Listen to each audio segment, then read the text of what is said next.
banjir, dan Jakarta. Dua kata yang seolah tak bisa diceraikan tiap musim hujan tiba.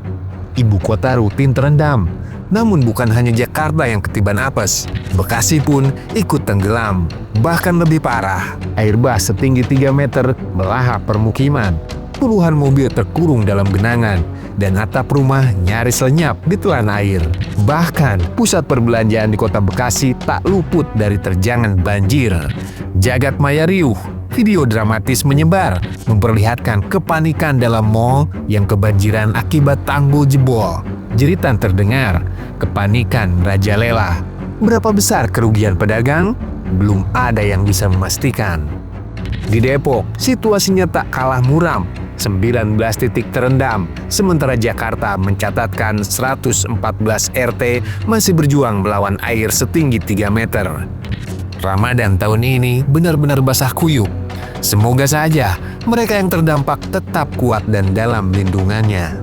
Badan Meteorologi, Klimatologi, dan Geofisika mengingatkan bahwa cuaca ekstrim masih akan berlangsung hingga 6 Maret. Pemerintah daerah diminta gercep.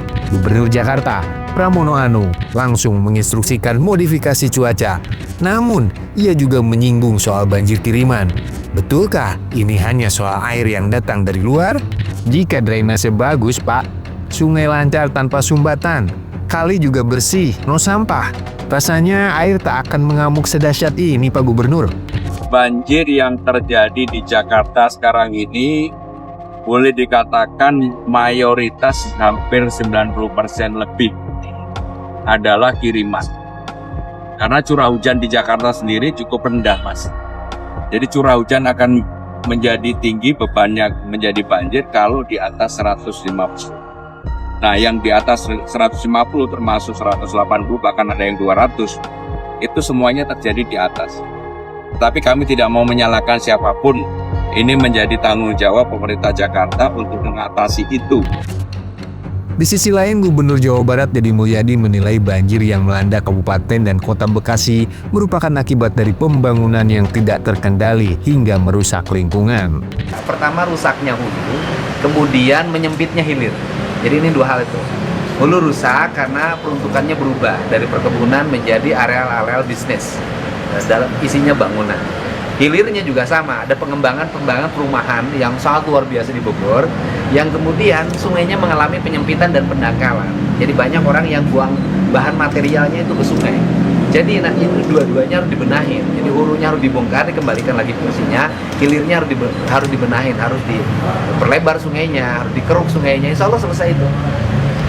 Badan Nasional Penanggulangan Bencana pun turun tangan, memodifikasi cuaca di seluruh Jabodetabek.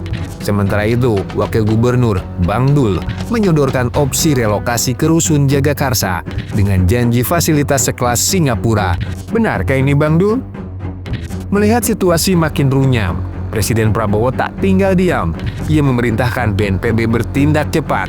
Jadi teringat lagi program-program Giant Sea Wall yang digagas Presiden pas kampanye. Prabowo mendorong rencana pembangunan tanggul laut raksasa atau Giant Sea Wall di Jakarta saat menghadiri Qatar Economic Forum. Pak Presiden, dapat gak kira-kira Giant Sea Wall ini segera dibangun? Akankah Jakarta benar-benar terbebas dari banjir? Tetapi, jangan lupa juga, kawal dampak dari pembangunan ini, Pak.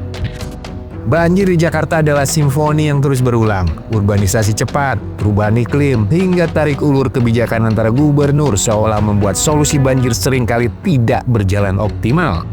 Banjir Jakarta adalah PR besar yang butuh solusi jangka panjang dan konsistensi kebijakan. Akankah daerah khusus Jakarta suatu hari nanti benar-benar bebas dari banjir?